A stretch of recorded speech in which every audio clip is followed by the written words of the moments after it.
네. 네, 잘 지내셨죠? 일주일간 어떻게 지내셨는지 모르겠네요. 뭐, 각자 막 묵상한 말씀 가지고 사셨을 수도 있을 것 같고, 또 집사님의 그 자리에서 바쁘게 일주일이라는 시간이 정말 지나간지도 모르게 시간이 보내셨을 것 같기도 해요. 이제 방학을 했다고 하시니까 시간이 뭔가 더 힘들게 지나가실 것 같은데, 이제 오늘은 5단원입니다. 5단원. 5단원은 이제 한 가지 과만 저희가 남겨두고 있는데 오늘 하고 나면은 5단원도 역시 똑같이 저희가 손바닥만 기억하시면 돼요. 손바닥인 저희 내재하시는 그리스도 우리의 모든 것을 주관하신다. 그리고 첫 번째 한 몸이죠. 한 몸 그리스도의 몸을 이룬 교회의 공동체고 그리고 두 가지 속성이 있었습니다. 그리고 세 가지 구원의 단계가 있고요. 그 다음에 우리가 보게 되는 것이 오늘 네 번째 네 가지의 권위들, 권위의 원천들 그런 것들로 우리가 보게 되는데 여기 제목을 보면 네 가지 권위의 원천들이라고 되어 있어요. 복수로 되어 있는 것을 우리가 볼 수가 있는데요. 이 네 가지가 뭐냐 하면은 우리가 살아갈 때 어떠한 결정을 내리거나 아니면 또 선택을 하거나 어떤 우리의 삶에 있어서 기준으로 잡을 수 있는 것들, 그러한 결정의 근거로 잡을 수 있는 것들을 우리가 권위의 원천들이라고 합니다. 우리가 살아가는 데 있어서 내가 어떤 거에 권위를 부여하고 그것의 권위에 대한 원천들을 우리가 보게 되는 거죠. 그래서 우리가 살아갈 때 우리의 삶에서 아주 중요하게 여기며 결정하고 또 살아가게 되는 그 네 가지 권위의 원천들에 대해서 오늘은 이야기를 한번 나눠보려고 합니다. 제가 매번 문자로 그리고 구두로 말씀드리지만 예습 정말 중요합니다. 예습을 통해서 분명히 지사님도 공부하셨겠죠?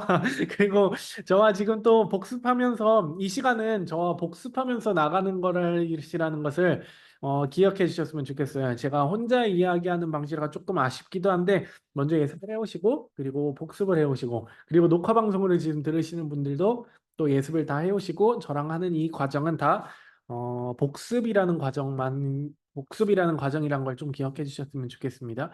어쨌든 이 네 가지의 권위 원천들에 대해 이미 공부하셨기 때문에 아실 것 같은데 가장 핵심이 되는 권위의 원천이 여기서 책에서 5단원에서 뭐라 그랬죠? 이 네 가지 중에 가장 핵심이 되는 권위의 원천. 이 네 가지 중에는 뭐 경험, 전통, 그리고 지성, 말씀이 있는데 이 중에 궁극적인 권위는 바로 하나님의 말씀, 곧 성경을 얘기하고 있었어요. 이 책에서는. 근데 그 다른 세 가지도 있었죠. 이 다른 세 가지 우리의 지성이나 아니면 우리의 경험이나 우리의 전통도 있는데 이 세 가지가 제가 무의미하다고 말씀드리는 것은 아닙니다. 물론 이 세 가지도 하나님께서 우리에게 주신 매우 아주 중요한 권위의 원천이 될 수 있습니다. 근데 최종적이면서 그리고 절대적인 권위의 원천이 말씀에 있다라는 걸 제가 먼저 전제로서 말씀드리는 거죠. 우리가 살아갈 때 우리는 지성을 잘 활용해야 됩니다. 그래서 살아가면서 또 연구하고 우리가 공부도 하는 거죠.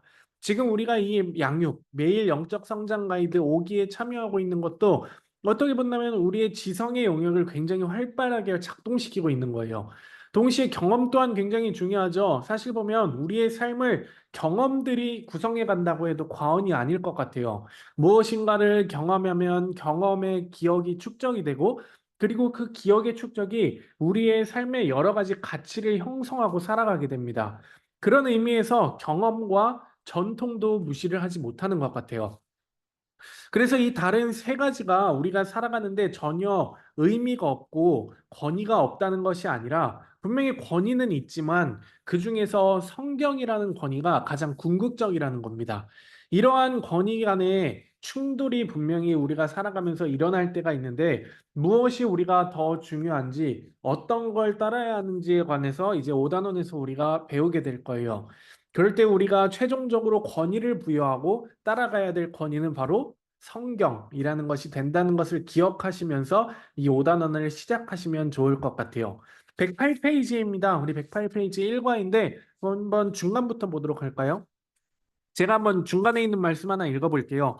모든 종교와 종교 제도는 네 가지 권위의 원천들 중 한 가지 혹은 두세 가지 원천들의 위에 기초를 두고 있습니다. 그러면서 이어지는 말을 보면은 다른 사람들에게 믿음에 관해 나누려고 할 때 그들이 찾을지도 모르는 위험하고도 부적당한 세 가지 권위의 원천들에서 배우게 될 것이다라고 나와 있는데 여기서 부적당하고 위험하다는 표현 때문에 조금 전 제가 말씀드린 이 세 가지 권위의 원천이 뭔가 중요하지 않다라는 걸로 오해할 수도 있을 것 같아요. 근데 그런 게 전혀 아니고 이것은 단지 우리가 복음을 전할 때 불신자들이 갖고 있는 권위의 원천과 그리고 우리 예수님을 믿는 우리가 갖고 있는 이 권위의 원천들이 분명히 있는데 그들은 우리가 갖고 있는 이 권위의 원천들에 대해서 도무지 이해할 수가 없기 때문에 복음을 전하는 데 있어서 그들이 갖고 있는 권위에 의존해서 복음을 전하는 것이 부적당하고 그리고 옳지 않을 수도 있다는 뜻입니다. 하지만 그렇다고 해서 눈은 제가 계속 말씀드리지만 복음을 전할 때 이 세 가지 권위를 통해서 복음을 전하기 불가능이라는 의미도 또 아니에요. 제가 말이 계속 뭔가 이렇게 왔다 갔다 하고 있는데 우리 그 밑에 있는 표를 한번 같이 보도록 하겠습니다. 그 밑에 정리된 표를 하나를 보시면 네 가지 권위의 원천들이 다 나와 있습니다. 아까 말씀드린 대로 경험, 지성, 성경, 전통이죠. 경험과 지성은 우리의 안으로부터 나오는 것이고, 그리고 우리의 내적인 것으로는 성경, 그리고 밖에서 우리에게 하나님의 말씀이 우리에게 주신 그 밖에서부터 오는 성경과 전통이 있죠. 전통도 내 안에 있는 것이 아니라 분명히 밖에서 형성돼서 우리에게 오는 것이고요. 경험과 지성은 우리의 안에서부터 오는 거죠. 그리고 우리의 내적인 것으로 성경은 밖에서 하나님이 계속 우리에게 말씀으로 주시는 겁니다. 교회의 모습을 살펴보면 각각 교회 안에는 독특하고도 자기들 교회만이 가지고 있는 전통이라는 게 다 있는 것 같아요. 그 전통이 무조건 좋거나 또 무조건 나쁘지는 않아요. 대체로 좋은 전통들을 다 가지고 있는데 말씀이 이야기하는 것은 때로는 하나님의 말씀의 권위 앞에 우리의 전통도 내려놓아야 할 때도 있다라는 것을 우리가 분명히 이거를 보면서 짚고 넘어가야 될 것 같습니다. 그 밑에 보면은 이제 1번부터 4번까지 지성, 경험, 전통, 성경을 적으면 되죠. 옆 페이지에 보면은 또 친절하게 답이 나와 있네요. 이렇게 뭔가 한번 요약적으로 우리가 함께 살펴보고 그 다음으로 한번 넘어가도록 하겠습니다. 권위의 원천들이 우리의 삶에서 하는 역할이 굉장히 중요합니다. 우리의 삶에서 하는 역할들에서 이 권위의 원천들이 하는 역할이 굉장히 중요해요. 왜냐하면 옳고 그름을 판단하는 기준이 되기 때문이죠. 좋고 그리고 나쁜 것을 판단할 수 있는 하나의 기준이 됩니다. 선과 악을 나누는 기준이 된다는 거죠. 그래서 이러한 권위의 원천들이 우리에게는 너무나 중요하다는 겁니다. 그 다음 페이지 우리 109페이지로 가면은 사도 바울은 부적당한 권위의 원천들에 대해서 알고 있었다고 말합니다. 실제 바울은 안디옥 교회에서 파송을 받아서 전도 사역을 시작했죠. 그 전도 사역을 시작하면서 바울은 이제 그 당시에 많은 언어들을 잘 할 수 있었던 사람입니다. 그는 당시에 최고의 지성가였기 때문에 머리가 좋은 사람이었기 때문에 여러 곳을 전도하면서 그 지역과 문화와 그들이 가지고 있는 것에 대해서 잘 파악하고 또 그것에 대해서 알 수 있는 그러한 재능을 갖고 있는 사람이었어요. 그런 바울은 전도 여행을 하면서 이렇게 다양한 권위의 원천들 가운데 있는 상황 속에서 복음을 전하는 것이 어떻게 되어야 할 것인가에 대해서 정말 많이 고민을 했었던 것 같아요. 그래서 우리가 보는 말씀 가운데 정말 많은 말씀들이 이제 사도 바울의 말씀을 통해서 우리가 보게 될 텐데 이제 우리가 그걸 통해서 함께 묵상을 하면서 함께 보면서 이제 이 네 가지 권위의 원천들에 대해서 함께 보려고 합니다.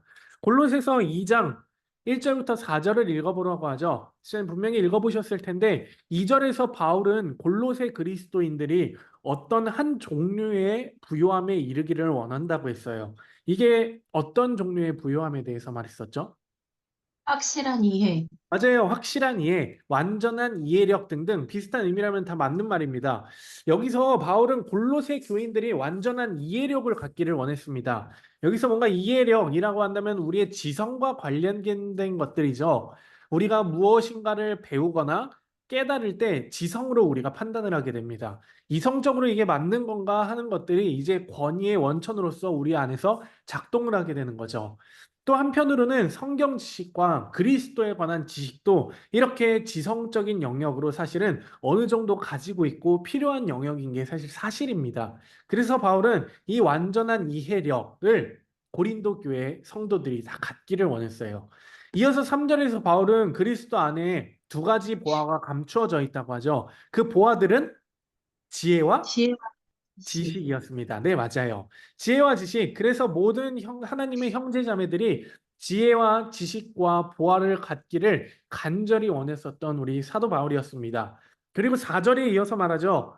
왜 그러한 지식을 믿음의 형제 자매들이 갖기를 원했을까요?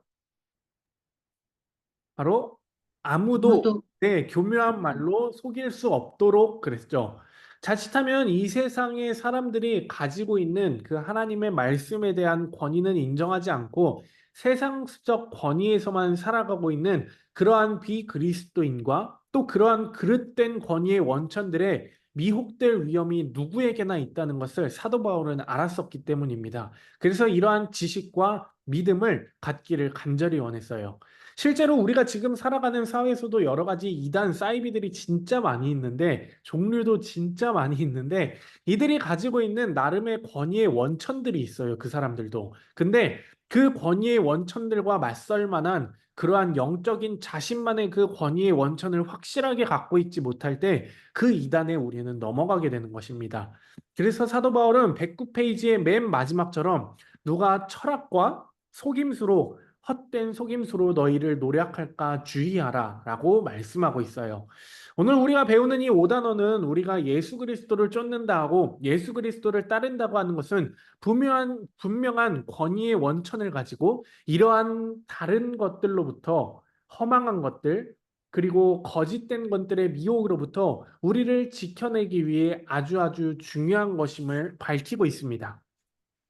우리 110페이지로 넘어가서 한번 볼게요. 110페이지 넘어가서 보면은 사도 바울은 정확하게 부적당한 권위의 원천들에 관해서 지적하고 있죠. 첫 번째는 전통, 두 번째는 그리고 지성을 지성.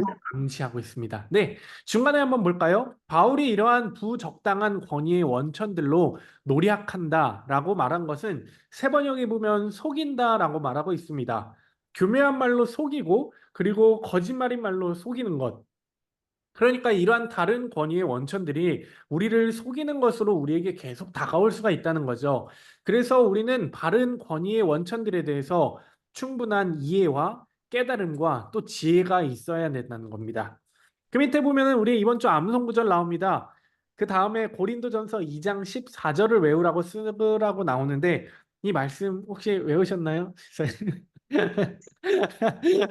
그럼 우리 한번 같이 한번 읽어보도록 할까요? 일단 한번 읽어보도록 혹시 세 번역으로 쓰셨나요?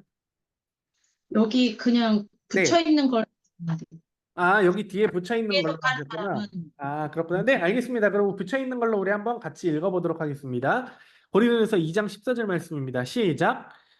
육에 속한 유익한 사람은 사람은 하나님의 하나님의 영성의 성령의 일을 일을 받지 받지 아니하나니 아니하니 저희에게 저희에게는 미련하게 보임이요 미련하게 또 보임이요 또 깨닫지도 않는 깨닫지도 이러한 일을 못하나니 이런 일을 영적으로야 영적으로야 분별함이니라. 분별함이니라. 아멘. 고린도서 2장 14절 말씀. 네, 아멘. 제가 이따가 이거 끝나고 나서 문자로 또 암송 카드 보내드릴 텐데 그거는 세 번역으로 돼 있어요. 세 번역이 조금 더 알기 쉽기 때문에 제가 세 번역으로 준비했으니까 그걸로 한번 같이 외워보시면 될 것 같아요.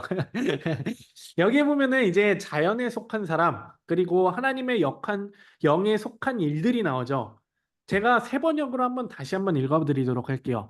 그러나 자연에 속한 사람은 하나님의 영에 속한 일들을 받아들이지 아니합니다. 그런 사람에게는 이런 일이 어리석은 일이며 그는 이러한 일들을 이해할 수 없습니다. 이런 일들은 영적으로 분별되기 때문입니다. 방금 말씀드린 대로 자연에 속한 사람, 그리고 하나님의 영에 속한 일들이 나오죠. 자연에 속한 사람들은 앞서 말씀드린 세 가지 권위의 원천들 안에 살아가고 있는 사람이에요. 우리는 그것보다 더 중요한 하나님의 말씀이라는 네 번째 권위 아래에 있는 사람들입니다. 그런데 그 복음을 전할 때 복음은 말씀의 권위를 둔 진리이기 때문에 세상에 속하고 자연에 속한 사람들은 이거를 도무지 받아들이지를 못하는 거예요. 그렇기 때문에 우리가 전도를 하기 어려운 이유가 바로 여기에 있죠. 그들이 가지고 있는 권위의 원천들로만 우리가 전하는 것에 대해서 충분한 이해를 할 수가 없다는 겁니다. 세상 사람들도 예수님이 십자가에서 죽으셨다는 것에 대해서는 지성으로 알 수는 있어요. 그리고 성경에 나오는 몇 가지 사건들에 대해서 뭐 다윗의 이야기라던가 아니면 노아의 방주의 이야기라던가 몇 가지 사건에 대해서도 지성과 또 자신들이 들었던 경험에 대해서는 알 수가 있습니다. 근데 부활과 같은 승천과 같은 복음의 말씀을 들을 때에는 전혀 달라진다는 거죠. 특히나 구원에 관해 이야기할 때는 더더욱 그렇고요. 그들은 절대 이해할 수가 없는 겁니다. 왜냐하면 맨 마지막 성경 구절처럼 이러한 일들은 영적으로만 이해되기 때문입니다. 이렇게 볼 때 우리가 권위의 원천을 진짜 어디에 두고 사느냐라고 하는 것은 우리의 이 그리스도인의 삶을 결정하는 아주 중요한 영역임을 우리가 알 수 있어요. 우리 그 다음 페이지로 한번 넘어가도록 하겠습니다. 111페이지 골로새서 2장 20절부터 23절을 읽으라고 하죠. 말씀에서 사도 바울은 사람의 명과 가르침을 따르는 삶에 대해서 얼마나 단호하게 말하고 있나요? 20절의 앞부분을 보면은 나오죠. 여기 보면은 그리스도인들은 어떤 사람들이라고 나오나요? 그리스도인들은 그리스도와 함께 죽어서 세상의 모든 초등학문에서 떠난 사람들이라고 하죠. 이 말은 세상의 모든 권위의 원천들을 초월해서 그것을 완전히 버리는 것을 말하는 것이 아닙니다. 말씀드렸지만 세 가지 다른 권위의 원천들도 우리 삶에서 여전히 중요합니다. 그러나 그것보다 더 높은 권위의 원천을 갖고 살아가기 때문에 이러한 것들, 말씀에서 나오는 이 초등학문으로부터 우리는 떠난 자들이어야 된다라고 말씀하고 있는 거예요. 지성, 전통, 경험은 인간의 기준으로 만든 것이고 바울은 우리가 그리스도와 함께 죽었기 때문에 인간의 기준으로 살아서는 안 된다고 주장하고 있죠. 그리스도가 우리의 기준이 되어야 된다는 겁니다. 오늘의 단원의 말로 표현하면 말씀이 기준이 되는 삶이 그리스도인의 삶이라고 할 수 있습니다. 중간에 보겠습니다. 하나님께서는 당신에게 마음, 즉 지성을 주셨으며 당신이 그것을 사용하기를 원하십니다. 그렇죠? 하나님은 우리에게 지성을 주셨기 때문에 지성을 우리의 삶에서 사용하는 것 굉장히 중요합니다. 그리고 경험도 주셨어요. 그래서 경험을 우리의 삶에 녹여내서 사용하는 것 굉장히 중요합니다. 그리고 전통도 주셨어요. 전통도 우리의 삶에서 필요할 때 사용하는 것 굉장히 중요합니다. 그러나 다시 말씀드리지만 지성이나 경험이나 전통 그 어느 것도 우리의 믿음의 최종적 아니면 궁극적 권위가 되어서는 안 되는 것이에요. 네 가지 다 중요하고 하나님이 주신 것이지만 최종적인 권위는 바로 하나님의 말씀이다라는 걸 계속 기억하시기를 바랍니다. 그래서 하나님의 말씀을 우리가 배우는 것이 아주 중요해요. 말씀 없이는 영적 성장은 100% 가능할 수가 없습니다. 말씀 없이 우리가 바른 권위에 순종하며 살아간다는 것, 이 명제 자체가 불가능하다라는 것을 기억하시기를 바래요. 그렇다면 혹자는 이렇게 이야기할 수도 있습니다. 뭔가 하나님의 말씀만을 따르는 것이 굉장히 맹목적이라고 비판할 수도 있을 것 같아요. 경험, 전통이 왜 궁극적인 권위가 될 수가 없는 건지, 우리는 그냥 하나님의 말씀이 궁극적 권위라고 하면은 그것에 그냥 아멘 하고 그냥 받아들여야 되는가 하고 말이에요. 대체 왜 이 세 가지가 궁극적인 원인이 될 수가 없는 걸까요? 한번 곰곰이 한번 생각해 볼까요? 왜 지성, 경험, 전통이 우리에게 있어서 궁극적인 원인이 될 수가 없는 걸까요? 어떻게 집사님이 생각하실지는 모르겠어요. 시대에 따라 있다가 없어질 수도 있는 것이기 때문에 아니면 뭐 변할 수도 있는 것이기 때문에 그리고 지성, 경험, 전통은 인간 누구에게나 다 가질 수가 있기 때문에 뭐 여러 가지 이유를 생각하실 것 같기도 해요. 근데 그 모든 이유를 하나로 묶어서 우리가 생각해 본다면 지성과 경험과 전통은 하나님께서 우리에게 주신 것이지만 지금의 우리 인간은 하나님 앞에서 완전한 존재가 아닙니다. 소위 말하는 탈락한 존재예요. 우리는 예수 그리스도를 인하여 구원을 받아서 죽음으로부터 생명으로 옮겨졌고 영원한 그리스도의 생명 빛 가운데 살아가고 있어요. 그렇지만 지난주 배운 것처럼 여전히 옛 속성, 그 영향력 가운데 살아가고 있고요. 그런데 우리의 지성과 경험과 전통은 이처럼 불완전한 인간 아니면 죄의 속성을 가진 인간으로부터 온 것이기 때문이죠. 그러나 하나님의 말씀만은 인간에서 온 것이 아니라 완전하고 그리고 거룩하신 하나님으로부터 온 것이기 때문에 이것을 능가할 수가 없는 겁니다. 대체 불가능한 거예요. 따라서 인간으로부터 온 것이기 때문에 사람이라면 나름 누구나 다 그러한 것을 기준으로 가질 수도 있겠고 또 나름 주장할 수도 있겠지만 역시 변합니다. 변하는 거죠. 우리의 경험도 지식도 생각도 굉장히 많이 변합니다. 전통도 변하죠. 예전에 전혀 상상할 수 없었던 일들을 우리는 아주 지금은 자연스럽게 행하는 것도 많이 있는 것 같아요. 제가 전에 사역하던 교회의 이야기인데요. 전에 사역하던 교회는 굉장히 독특한 전통이 하나가 있었어요. 그 교회는 100년이 넘었었던 교회였기 때문에 그 역사에 대한 정말 프라이드가 아주 대단한 교회였단 말이에요. 그래서 그 교회는 특별히 사모님들한테 유난히 엄격했던 전통이 하나가 있었어요. 사모님이라면 주일에 항상 한복을 싹 차려입고 오셔야 되고, 그리고 본당 입구에 정해진 그 자리, 아직도 기억나요. 그 자리에 앉아야 하는 등 여러 가지 기준들이 이렇게 딱딱딱 있었어요. 근데 그게 그전에는 뭔가 그 교회의 자랑 같은 거였다고 저는 생각했단 말이에요.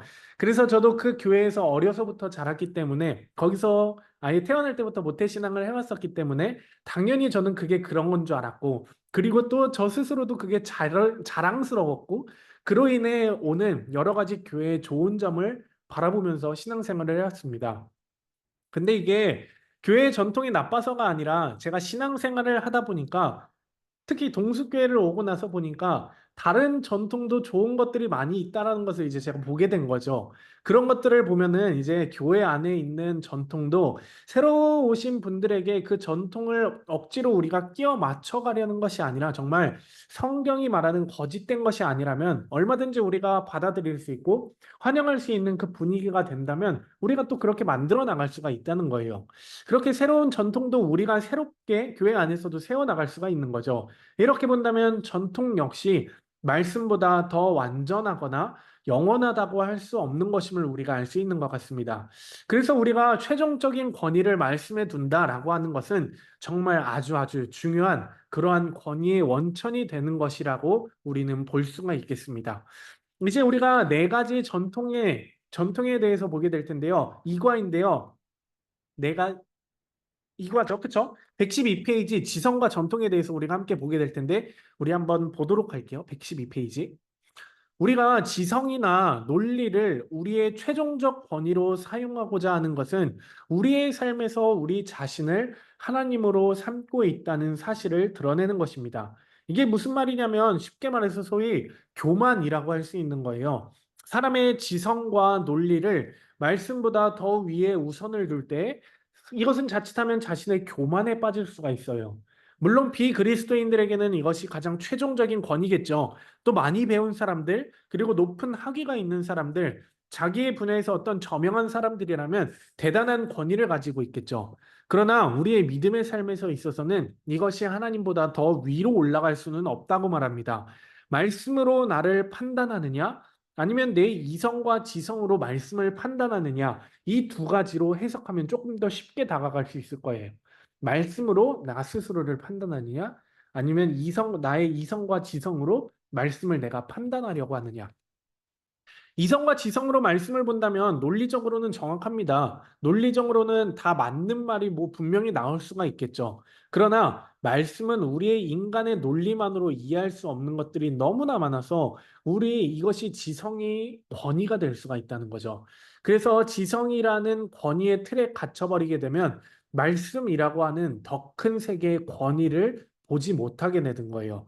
고등학교 때 제 친구들도 있어요. 아직까지 만나는 친구들도 있는데 그 친구들은 교회를 다니지 않아요. 그러다가 가끔씩 이제 제가 이제 목사 안수를 받게 되면서 이제 뭐 교회 얘기를 이렇게 자연스럽게 나오게 되는데 얘기를 하다 보면은 그 친구들과 제가 갖고 있는 아예 생각 자체가 다르더라고요. 그러면서 그 친구들은 지성적으로 진짜 이 뭔가 제가 얘기하는 이 복음이 말이 되는지, 자신들의 머리로 이해가 되는지, 자신들이 여태까지 가져왔었던 그 경험과 그리고 갖고 있는 지식으로 이게 말이 되는지를 따지게 되면서 저한테 오히려 반문을 하게 되더라고요. 그런 것들을 보면은 진짜 우리 인간의 논리만으로 100% 이해하지 못하는 게 우리가 가지고 있는 이 복음이라고 하는 것 같아요. 그 아래에 한번 우리 함께 보도록 하겠습니다. 그러나 사람들은 그들의 지성만을 통해서는 하나님을 이해할 수 없기 때문에 말씀과 그리스도 믿기를 거부한다. 맞죠? 방금 말씀드린 대로 우리가 가지고 있는 말씀에 대한 이해와 최종 권위가 없는 불신자들에게서는 하나님을 이해한다고 하는 것이 불가능합니다. 하나님은 사람의 이해로서 파악이 될 수 있는 분이 아니기 때문이거든요. 사람의 지성과 그리고 경험으로 파악이 될 수 있는 분이 아니에요. 물론 사람의 지성으로 하나님이 어떤 분이라는 것을 어느 정도 느낄 수는 있습니다.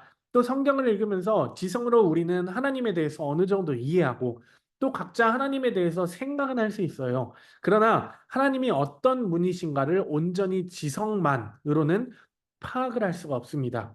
그래서 그런지 우리가 아무리 복음을 전하고 전한다고 해도 하나님을 나는 믿을 수 없어, 이해할 수 없어, 받아들일 수 없어 라는 불신자들의 입에서 정말 이러한 소리가 가장 많이 나오는 것 같아요.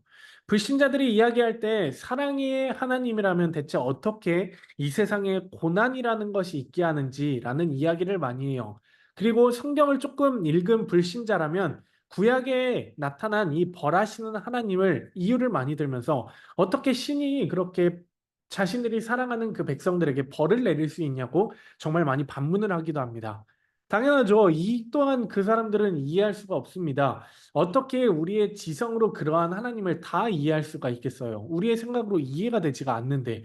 물론 우리는 믿음을 가지고 있기 때문에 그러한 하나님에 대해서도 우리는 우리가 받아들이고 또 이해하는 그러한 영역이 있지만 지성만으로는 이해할 수 없는 것이 당연합니다. 이성적이 아니고 또 합리적이 아니기 때문이죠. 이러한 것은 예수님 당시 사두개인들에게도 똑같이 있었던 것 같아요. 그래서 마가복음 12장에 있는 그 말씀을 통해서 사두개인과 예수님 간에 있었던 논쟁에 대해서 이제 보여주고 있습니다. 사두개인들은 부활이라는 이 단어에 대해서 신앙적으로 보려고 하지 않고 지성적으로만 이 부활을 이해하려고 하기 때문에 예수님과 계속 마찰이 일어났었던 거죠. 그들에게 내려온 전통만으로는 부활을 이해할 수가 없었습니다. 따라서 예수님이 말씀하시죠. 너희가 성경도 하나님의 능력도 알지 못함으로 오해하는도다. 맞아요. 이들에게는 하나님의 능력과 성경의 의미에는 관심이 없었어요. 단지 자신들이 가진 그 지성으로만 자신들의 권력 유지에 관심이 있었던 사람들이었기 때문에 그들은 부활에 대해서 그저 이성적으로만 이해하려고 하려던 사람들이었던 거죠. 그래서 어쩔 수 없이 예수님과 계속 마찰이 일어날 수밖에 없었던 사람들입니다. 사도 바울도 이제 113페이지로 넘어가게 되면 예수님처럼 믿음의 권위의 원천을 이성에 두고 있는 사람들과 동일하게 예수님처럼 대면해야 했습니다. 고린도전서 1장 18절부터 25절의 말씀이 나오는데 여기에서도 사두개파 사람들의 모습을 그대로 잘 드러내고 있어요. 사실 학문적으로 논해서 복음을 전한다는 것은 아주 어려운 일입니다. 사도 바울도 이런 것을 많이 경험했죠. 구원에 이르는 지혜와 세상의 지혜는 완전히 다르기 때문입니다. 그래서 고린도전서 말씀에 그러한 표현이 나오죠. 그 밑에 있는 말씀입니다. 113페이지 맨 아래 유대인은 표적을 구하고 헬라인은 지혜를 찾으나 바울은 십자가에 못 박힌 그리스도를 전하니 유대인들은 그리스도가 분명히 거리끼는 존재였을 겁니다. 이방인들은 바울이 미련하게 보일 뿐이었죠. 그러나 부르심을 받은 자들에게는 예수 그리스도가 하나님의 능력이고 하나님의 지혜로 드러난 것입니다. 우리에게 바로 그러한 거죠. 하나님의 미련한 것이 사람보다 지혜 있고 그리고 하나님의 약한 것이 사람보다 강하니라. 사람이 아무리 지적으로 뛰어나다고 하더라도 하나님의 지혜에 정말 몇 퍼센트에나 미칠 수가 있을까요? 아니, 그 퍼센트에나 미칠 수가 있을까요? 우리가 하나님을 닮았기 때문에 우리에게도 어느 정도 지식이 있습니다. 또 이성과 지성은 분명히 있어요. 하지만 그것으로 하나님을 우리가 다 알 수가 없다는 거죠. 하나님의 미련한 것보다 우리의 지혜가 더 미련할 뿐입니다. 그리고 하나님의 약한 것보다 우리의 제일 강한 것은 더 약할 뿐입니다. 113페이지 맨 밑에 짧게 그 표현이 나오고 있네요. 이것은 기독교 신앙이 지성을 완전히 무시한다는 의미가 절대 아닙니다. 사도 바울이 전한 복음은 그저 하나님의 지혜를 끊임없이 전한 것이죠. 하나님의 지혜 많은 사람들에 대해서 하나님의 지혜가 부족하다고 하는 것을 사도 바울은 보면서 그들이 그 하나님에 대한 지혜가 부족했기에 그리스도를 십자가에 못 박기까지 하였다고 언급하고 있는 거죠. 오직 하나님의 영, 그리고 그리스도의 영이 아니면 성령님이 함께 하시는 사람만이 하나님이 이 놀라운 지혜와 생각을 깨달을 수가 있는 겁니다. 내 자신은 하나님의 영인 성령님에 의존하지 않고서는 최종적인 권위, 이 성경에 두고 하나님의 지혜로 살아가는 것이 정말 불가능하다라고 하는 것을 우리에게 보여주고 있습니다. 바로 그 내용이 이제 114페이지 세 번째 괄호 빈칸에 넣는 내용들이죠. 하나님의 영, 성령께서 가르쳐 주신다. 아니면 하나님의 영을 받는다. 이것이 유일한 길이 된다. 그리고 맨 마지막 빈칸에는 뭐라고 적으셨나요? 영적으로만 분별되기 때문입니다. 라고 적으셨으면 되죠. 요절 말씀이죠. 영적으로만 분별되기 때문에 자연에 속한 사람은 하나님의 영에 속한 일들에서는 이해가 될 수 없는 단지 어리석은 것들로 밖에는 그들에게는 받아들여지지가 않는 겁니다. 이렇게 접근도 가능한 것 같아요. 예를 들어서 우리가 뭔가 외국어를 배운다고 하죠. 우리가 외국어를 다 배운다고 하지만 전혀 다른 언어입니다. 우리가 사용하는 이 한국 언어랑. 우리가 그 언어, 외국어를 다 알기 전까지는 그 세계를 우리는 다 이해할 수가 없어요. 가령 미국 드라마를 본다 아니면 일본 드라마를 본다고 할 때 자막이 나오지 않는다면 이해가 되지 않고 우리는 그냥 보기만 할 뿐이죠. 즉, 하나님의 영으로 우리가 살아간다고 하는 것은 하나님의 그 거룩한 언어를 배워서 그 언어를 가지고 그 언어로만 이해될 수 있는 세계를 살아가게 된다는 것과 같은 것이라는 그 맥락으로 한번 조금 이해해 보신다면은 이해가 조금 수월할 것 같아요. 우리가 이렇게 바라본다고 하면은 복음을 받아들이지 않는 것도 그 사람들이 우리가 더 이상 이상하지 않고 우리는 이 확신과 경험이 있기 때문에 전하지만 저 사람들은 그러한 것이 없기 때문에 그렇게 반응할 수밖에 없구나라고 생각할 수가 있게 될 겁니다. 이번 주에는 이제 이 다음 단원을 예습하시면 아시게 될 텐데 다음 단원이 그래서 이제 전도에 관한 단원이에요. 우리가 오늘 말씀을 충분히 이해하신다면 어렵지 않게 다음 단원도 충분히 마스터하실 수가 있을 겁니다. 다음 단원은 이제 전도인데 어렵지 않을 거예요. 제가 먼저 예습을 다 해본 사람으로서 네, 괜찮을 겁니다. 115페이지 한번 우리 넘어가도록 할게요. 115페이지. 지금까지는 이제 우리가 지성에 관해서 봤다면은 이제 전통에 관해서 115페이지 중간부터 전하고 있습니다.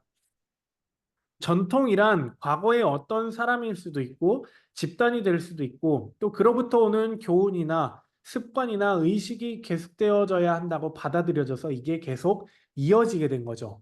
공동으로 함께 받아들일 때 그것이 자연스럽게 그 공동체의 전통과 습관과 관습이 된 겁니다. 그 교훈과 습관이 또 의식이 너무나도 중요했기 때문에 잊혀지지 않고 꼭 보존이 되어야 했던 거죠. 그러나 흔히 그런 것들의 깊고 진정한 의미는 잊혀지기 마련입니다. 전통이 처음 세워질 때는 그 의미가 분명히 분명했을 거예요. 그런데 시간이 지나면서 자연스럽게 그 의미는 사라지게 되기도 하고 또 형식만 남기 쉬운 것이 바로 전통이라는 거예요. 그래서 생명력을 잃은 전통이라면 우리는 과감히 그 틀을 벗어버려야 한다고 말하기도 합니다. 새로운 패러다임, 새로운 틀, 그리고 새로운 프레임을 우리가 가져야만 하는 거예요. 그러니까 전통도 계속 바뀔 수밖에 없죠. 근데 이 새로운 프레임을 무엇을 근거로 해서 짜느냐? 바로 우리에게는 말씀이라는 겁니다.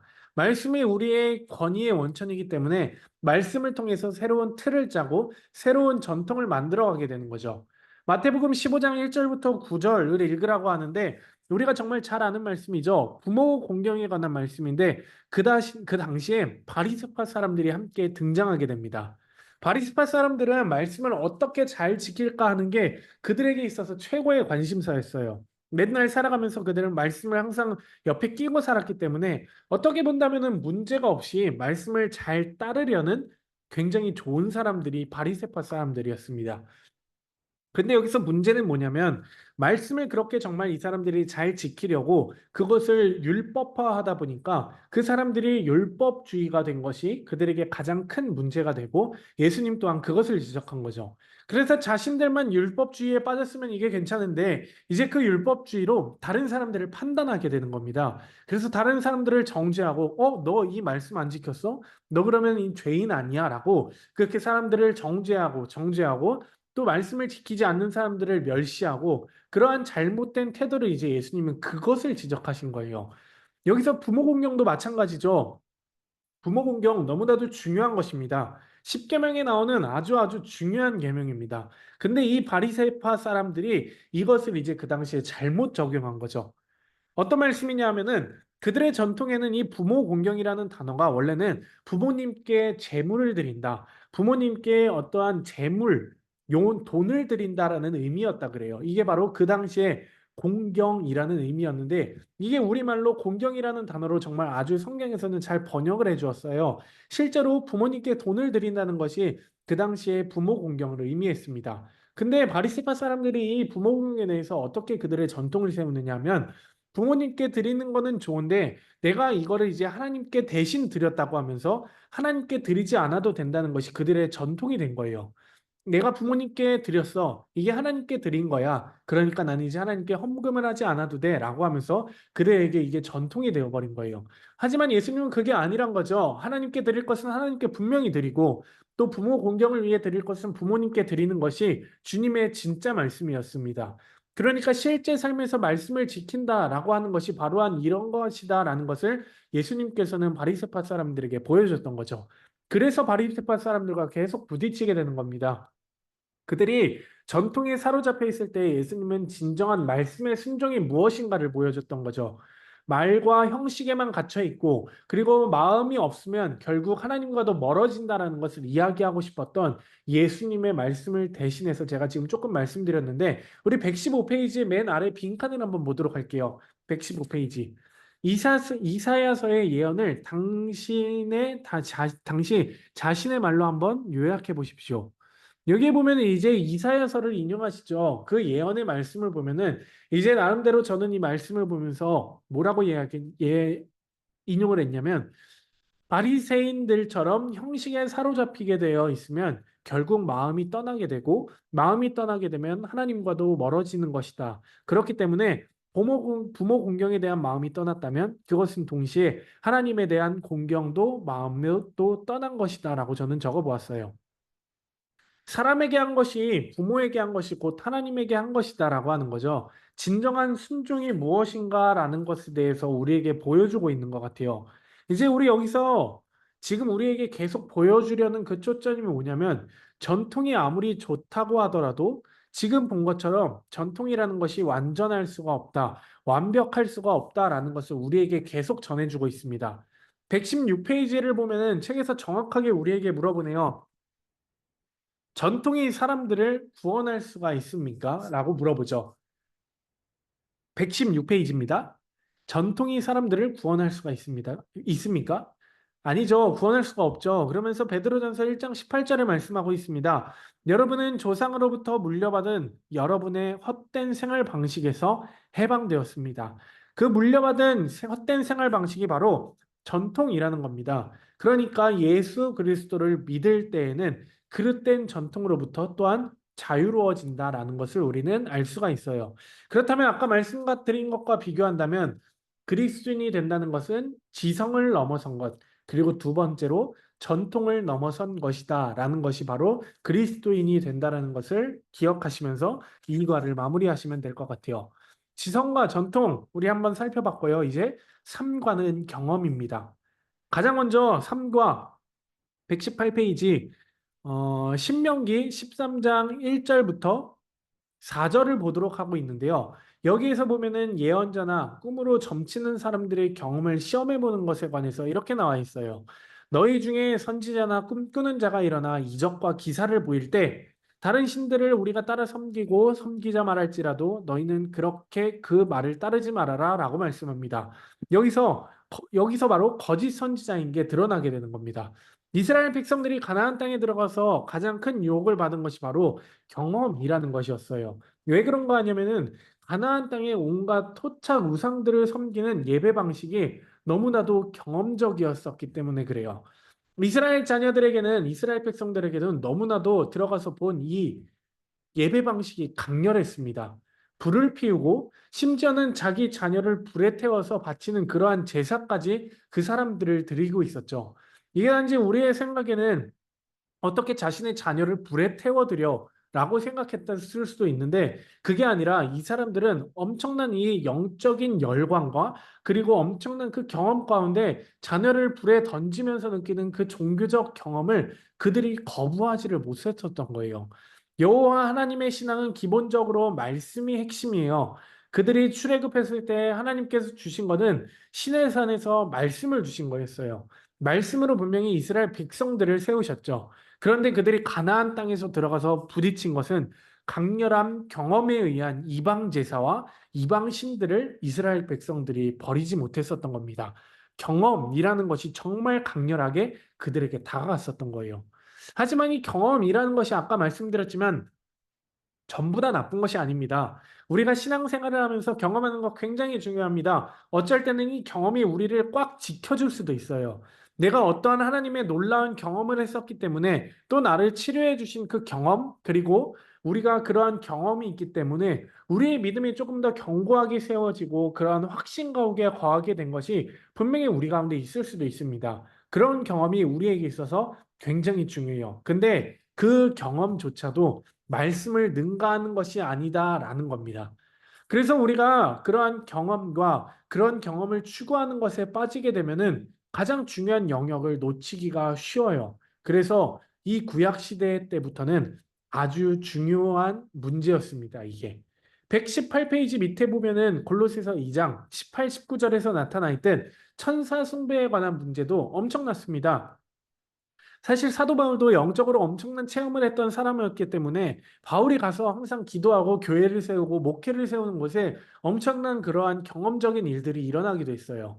근데 그것에 집착하게 되는 것을 바울은 염려했던 거죠, 사람들이. 그래서 이러한 것들에 대해서 경험이 최종적 권위를 가지게 되면은 우리의 신앙이 흔들릴 수 있다라는 점을 계속 지적하고 경고하고 있는 것으로 보면 될 것 같습니다. 그 경험에 집착하게 되면은 경험이 나타나지 않을 때 나에게 신앙이 있지 않는 걸까? 나에게 있는 신앙은 가짜가 되는 걸까라고 하는 것을 바울이 염려했던 거죠. 119페이지로 넘어가면은 같은 내용인데 골로새 교회 공동체 안에서 특별한 환상을 본 사람들이 있었다 그래요. 근데 그러한 경험을 한 사람들이 자신이 본 특별한 환상을 신격화해서 그것을 통해 천사를 숭배하는, 심지어는 다른 신앙으로까지 연결시켜서 사람들을 미혹하는 일들이 일어났던 거죠. 그래서 119페이지의 첫 번째 질문처럼 경험을 권위로 삼으면 영적인 삶에서 무너질 수밖에 없을 겁니다. 그리스도 안에서 한 몸이었던 그곳에서 떨어져 나가게 되죠. 그래서 19절에 의하면 그리스도의 몸이 성장하는 원천은 어디에 있다고 하나요? 네, 머리이신 그리스도라고 나오죠. 머리이신 그리스도. 우리가 몸에 붙어 있지 않으면 우리는 성장할 수가 없는 겁니다.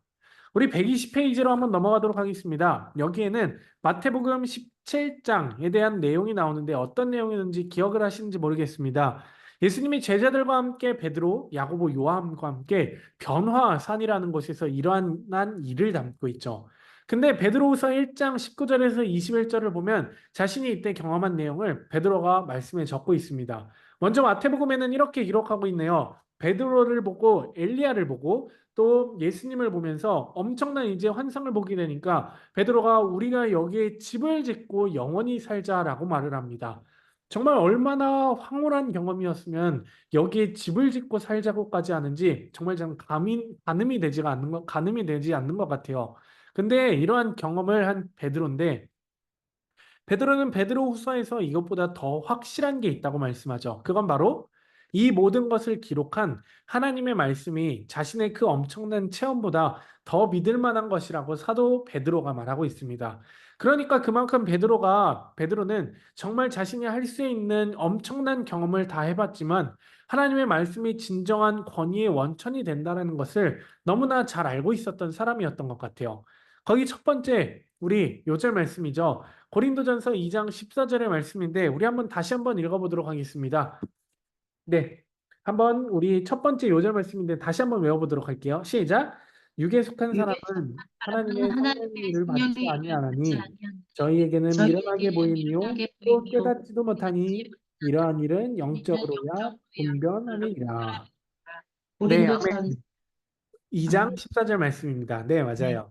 그리고 그 밑에 오늘 두 번째 암송 구절이 같이 나옵니다. 연달아서 암송 구절을 두 개나 내고 있는데 디모데후서 3장 16절의 말씀이죠. 우리 똑같이 한번 같이 읽어보도록 하겠습니다. 시작.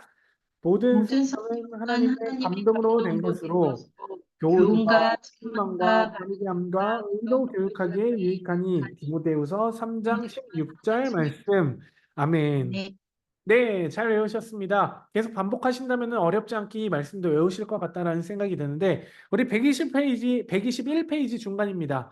모든 종교는 같은 하나님께로 인도한다라는 말은 절대로 진리가 아니다라고 나옵니다. 보통 저런 말로 많이들 가르치기도 합니다. 세상에서는 이렇게 모든 종교는 결국 같은 하나님께로 인도한다고 가르치고 또 철학에서도 똑같이 이렇게 가르치기도 합니다. 가령 이런 겁니다.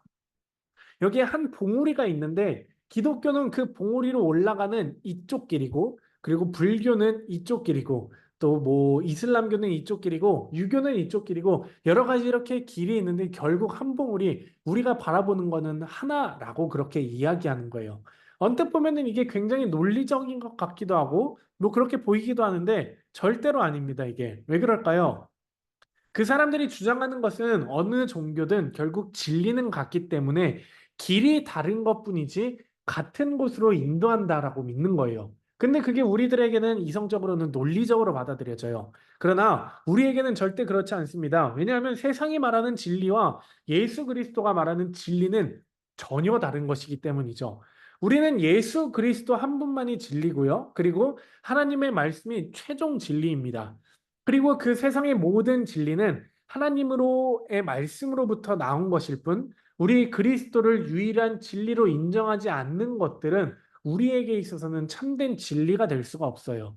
그래서 다른 종교를 믿어도 그냥 착하게 살면 되지라고 생각하는 것은 굉장히 언뜻 보면은 좋은 마음 같아 보이지만은 결국 신앙적으로 본다면 전혀 맞지 않는 말이죠. 121페이지입니다. 가운데 디모데전서 1장 3절부터 7절을 이해하는데 4절에 의하면 인간의 교훈은 우리를 어디로 인도한다고 나오죠? 바로 쓸데없는 변론입니다.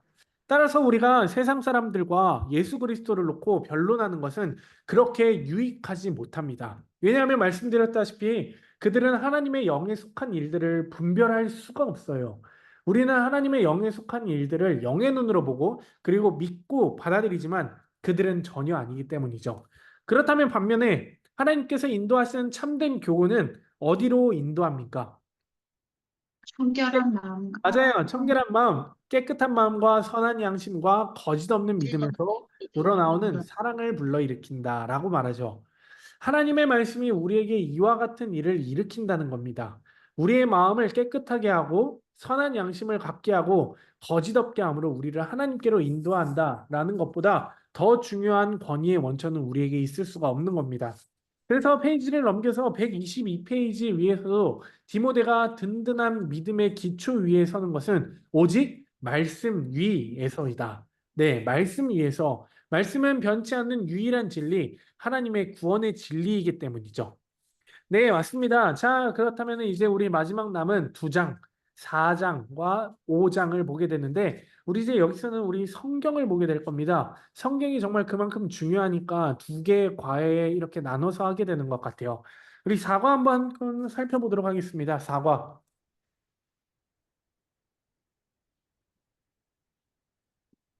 124페이지. 여기서는 이제 성경의 놀라운 점을 우리가 이제 보게 될 텐데요.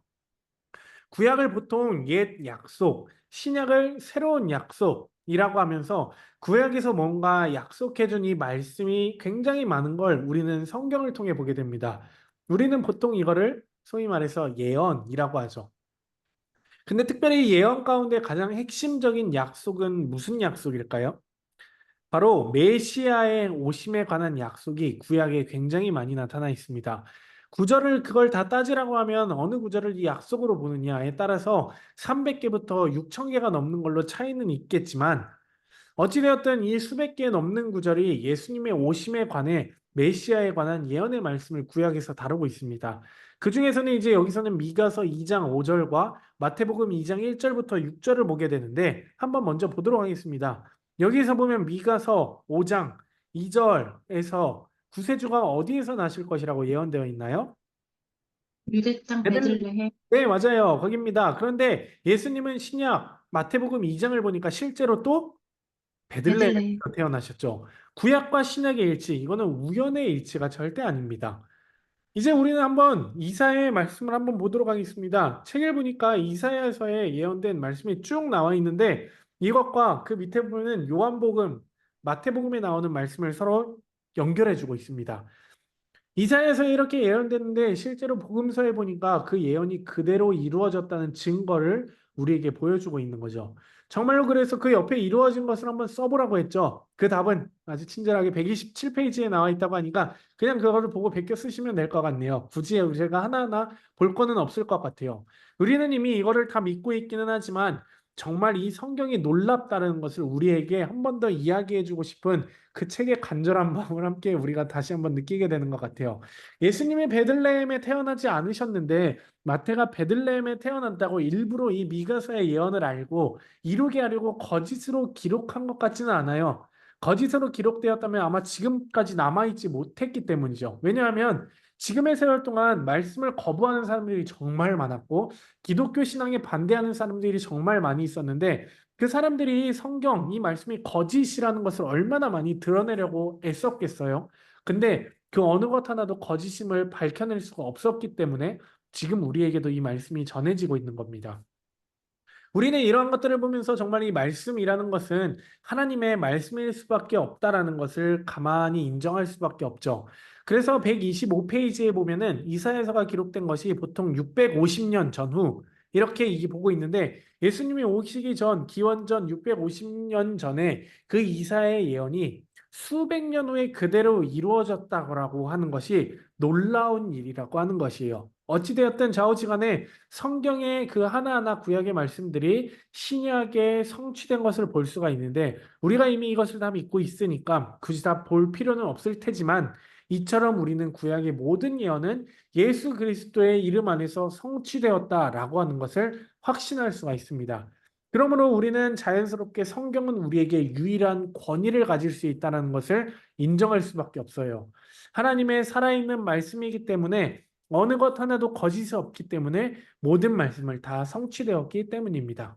뭐 그 가운데 아직 성취되지 않은 것이 있다라고 한다면 예수 그리스도의 다시 오심 아니면 완전한 하나님 나라의 성취, 하나님의 완전한 통치 안에 우리가 거룩한 영광스러운 모습으로 들어가는 것, 뭐 이런 것들은 아직 성취되지 않았지만 이 모든 것은 분명히 또 그리스도 안에서 다 이루어질 것임을 우리는 이 앞선 말씀들의 성취를 보면서 또 확신을 할 수가 있는 것 같아요.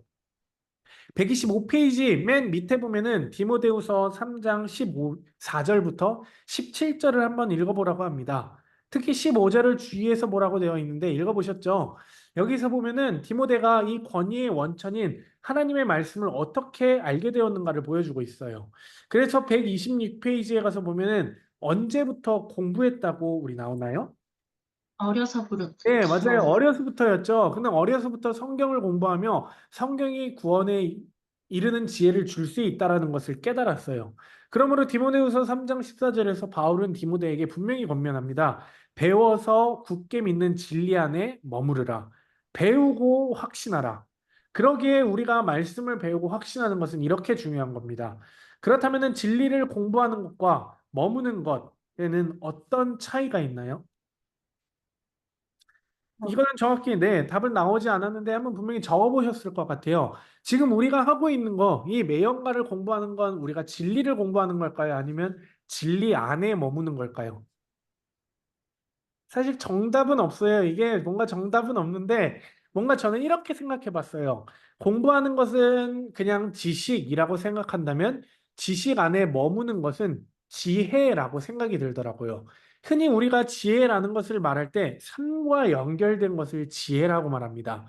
지식이 지혜로 연결될 때 진짜 좋은 지식이 되는 거죠. 진리를 공부하는 것은 어쩌면 정보일 수가 있어요. 그러나 진리 안에 머무는 것은 정보가 삶에 주는 그 유익함이 있을 때 진리 안에 우리가 머무는 것이라고 할 수가 있습니다. 자, 그렇다면 말씀 가운데 우리가 진리 안에 머문다는 것은 뭘까요? 바로 내재하시는 그리스도께 우리가 그 안에서 순종하는 거죠.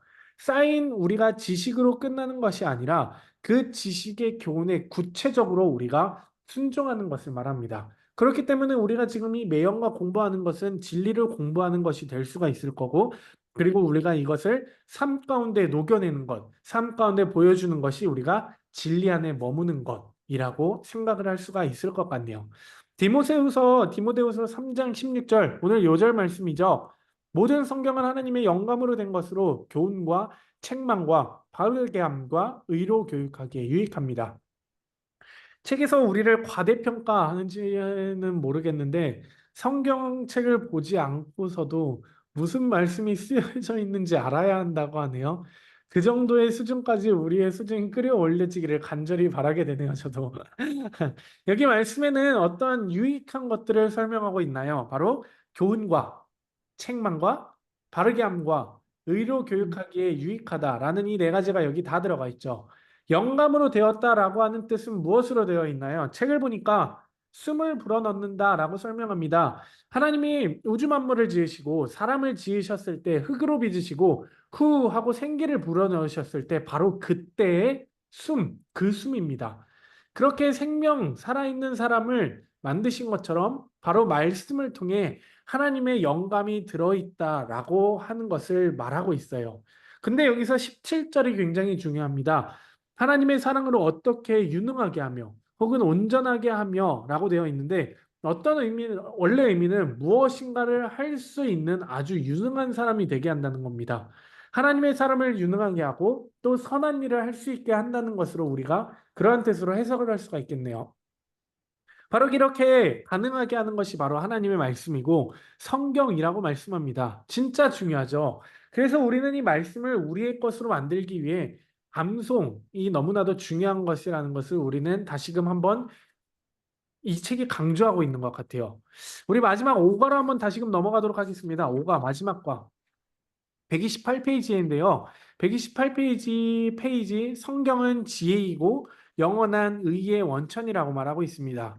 이 성경에 대해서 다른 여러한 표현들이 있어요. 성경을 율법이다, 뭐 교훈이다, 증거다, 규례다, 계명이다, 심판이다라는 말씀에 대한 여러 가지 표현들이 있어요. 근데 이렇게 여러 표현이 있다라는 것은 곧 다른 말로 말씀을 우리의 삶에 그만큼 다양하고 의미 있게 적용하고 또 말씀으로 살아갈 수 있다라는 표현의 말로 우리는 또 볼 수가 있을 것 같아요. 특별히 시편 119편의 말씀을 소개하고 있는데요. 성경 중에 제일 긴 장이 119편입니다. 그런데 이제 이 제일 긴 119편의 말씀에 놀라운 교훈이 담겨져 있다고 하는 거죠. 한번 시간 내서 한번 119편의 말씀 읽어보시면 좋을 것 같은데 여기 있는 것은 이제 영원, 지혜, 의가 실제로 시편과 이사야서 어디에 나와 있는가를 찾아보도록 한 것인데요. 여러분들이 이미 다 찾아보았을 것이라고 믿고 또 저는 넘어가도록 하겠습니다. 129페이지입니다. 여기에 보면은 성경을 어디에 간직해야 된다고 말하고 있죠? 마음속에. 네, 맞아요. 우리의 마음속에 간직하라고 합니다. 그리고 그 마음에 간직하면 우리의 믿음이 흔들리지 않는다, 벗어나지 않는다라고 하는 거죠. 이처럼 말씀이 우리의 삶에, 우리의 인생의 길을 결정하고 진리로 이끌어간다라는 것을 말해주고 있습니다. 지금 보고 있는 것들을 통해서 성경이 우리의 삶에 최종적인 권위를 가지는 건 진짜 당연하다라는 것을 계속 알 수 있어요. 그 밑에는 이제 아볼로라는 사람에 관한 이야기인데 이 아볼로라는 사람은 성경이 아주 척척 박사였던 사람입니다. 근데 그는 예수 그리스도의 세례에 관해서는 알 수 없었던 사람이에요. 바로 바울이 가르쳐 줄 때까지는 예수 그리스도의 세례에 대해서는 알지 못하는 사람이었습니다. 근데 바울이 가르쳐 주니까 그는 금방 깨달았던 것을 볼 수 있죠. 이처럼 우리가 말씀을 마음에 둔다라는 것은 우리의 삶에 아주 유익하다. 영적 성장의 정말 최고의 걸음이다. 그리고 실제로 우리가 유능하게 하나님의 일을 하도록 우리를 갖춰주는, 준비시켜주는 최고의 길이 바로 이 말씀이다라고 말하고 있습니다. 특별히 여기서는 이제 암송을 이렇게 강조하고 있습니다. 그 다음 페이지로 이제 넘어가게 되면은 그 방금 한 이야기가 다 나와 있고 히브리서 5장 12절부터 14절의 말씀을 읽으라고 하고 있죠. 여기서 성경 공부의 습관을 갖지 못한 그리스도인, 다시 말하면 말씀을 잘 정기적으로 먹지 못하는 그리스도인은 그냥 젖을무는 어린아이에 머무르고 마게 되는 거예요. 그래서 오히려 남에게 배워야 하는 처지로 전락하고 만다라는 거죠. 처음 예수님을 믿을 때는 당연히 다른 사람에게 배워야겠죠. 그렇지만 우리가 스스로 말씀을 자신을 채울 수 있게 우리는 점점점 성장해 가야 된다. 그래서 중요한 게 말씀 읽기, 말씀 묵상하기, 말씀 연구하기, 말씀 암송하기, 말씀 기록하기, 말씀 살기. 이게 우리의 삶에 진짜 중요하게 되는 겁니다. 정말 중요합니다. 그래서 여기에 이것으로 가장 중요한 방법을 주는 애 바로 시간 내기라고 말하고 있어요. 이 내용은 다음 주에 조금 더 자세하게 나오는 것 같은데 어찌되었든 오늘 맛배기로 보여주고 아주 이 시간 내서 우리가 말씀에 우리의 시간을 할애하는 것이 아주 중요하다라는 것을 먼저 기억하고 넘어가셨으면 좋겠습니다. 그래서 우리의 삶이 앞으로 이 성장할 때 매일 영적 성장 가이드를 진짜 배운, 그래서 지식이 아니라 진리 안에 머문 삶으로 우리가 세워져야겠다라고 하는 것이 정말 우리의 삶에 굉장히 중요한 부분이라는 것을 기억하셨으면 좋겠어요. 전체 정리하는 내용이 131페이지에 나와 있습니다. 하나님께서 우리에게 지성을 주셨고, 경험을 주셨고, 전통을 주셨다. 하지만 우리가 이것에 갇혀 있으면 안 된다. 지성, 경험 안에, 전통 안에 갇혀 있으면 진정한 영적 권위인 하나님의 말씀인 성경과 또 성경이 우리에게 주시는 그 유익함과 능력과 성장의 기쁨을 절대 누릴 수가 없다라는 거죠. 그래서 성경을 내 평생 내 삶의 양식으로 삼고 말씀을 내 삶의 최종 권위로 권위의 원천으로 삼는 그러한 삶을 우리가 만들어 가야 될 것이다 라고 이제 5단원은 우리에게 그렇게 말씀을 하면서 마치고 있습니다. 5단원 전부 마쳤습니다. 한번 제가 전체 한번 정리해 드리도록 할게요. 우리의 손바닥 내재하시는 그리스도가 우리의 모든 것을 주관하신다. 다스리신다 라는 거죠. 그리고 한 몸, 많은 지체, 한 몸에 많은 지체가 있고 우리는 그 안에 지체다. 그리고 두 가지 속성.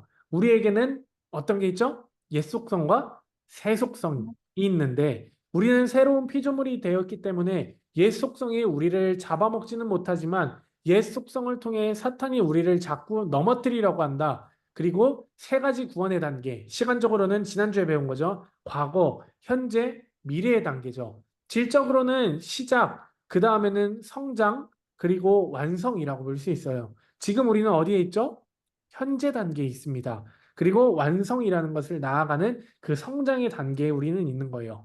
그리고 오늘 살펴본 네 가지 권위의 원천들, 지성, 경험, 전통이 있지만 가장 중요한 것은 최종적 권위, 말씀에 있다라고 하는 것입니다.